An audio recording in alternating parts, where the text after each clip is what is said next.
পূৰ্বৰ লেখীয়াকৈ আমি এতিয়াও কওঁ যে অসম বা ভাৰতবৰ্ষত গৰু হত্যা, গৰু মাংস খোৱা, গৰুক কিনা বেচা কৰা বন্ধ কৰিব লাগে।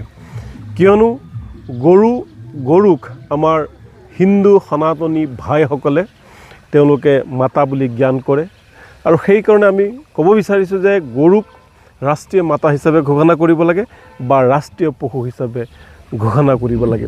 যেতিয়া ইছলাম ধৰ্মৰ লোকসকলৰ বকৰি ঈদ আহে, সেই ঈদ আহিলে একাংশ সংগঠনৰ লগতে আমাৰ মুখ্যমন্ত্ৰী ডাঙৰীয়াৰো এই গৰুক লৈ মনত পৰে আৰু গৰু বন্ধ কৰাৰ কাৰণে বা গৰুক লৈ বিভিন্ন তৰ্ক বিতৰ্ক কৰা দেখা যায়।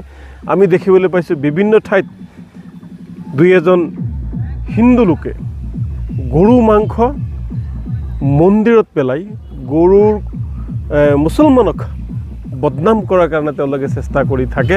এয়া বিভিন্ন ঠাইত আমি দেখিবলৈ পাইছোঁ, সংবাদ মাধ্যমৰ জৰিয়তে জানিবলৈ পাইছোঁ। আৰু এটা চক্ৰ কিন্তু জড়িত হৈ আছে যে মুছলমানক কেনেকৈ এইটো সমাজত বদনাম কৰিব পাৰি, মুছলমানক যাতে ঘৃণা কৰে মানুহে, মুছলমানক যাতে মানুহে বেয়া পায়, তাৰ কাৰণে এটা চক্ৰ কিন্তু জড়িত হৈ আছে। গতিকে এনেকুৱা কৰ্ম বন্ধ কৰিব লাগে।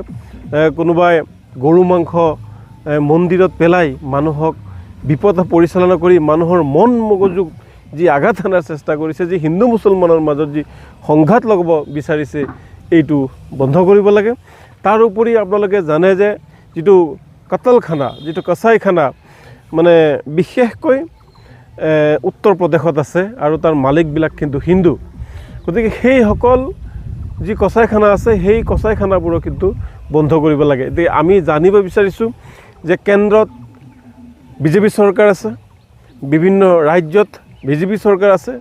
ডাবল ইঞ্জিন চৰকাৰ থকাৰ পিছতো কিয় আজিলৈকে গৰুক ৰাষ্ট্ৰীয় মাতা বা ৰাষ্ট্ৰীয় জন্তু হিচাপে ঘোষণা কৰা নাই? আমাৰ নেমচুৰ দাবী গৰুক ৰাষ্ট্ৰীয় মাতা হিচাপে বা ৰাষ্ট্ৰীয় পশু হিচাপে ঘোষণা কৰি গৰুৰ সম্পূৰ্ণ সুৰক্ষা আৰু নিৰাপত্তাৰ ব্যৱস্থা কৰিব লাগে।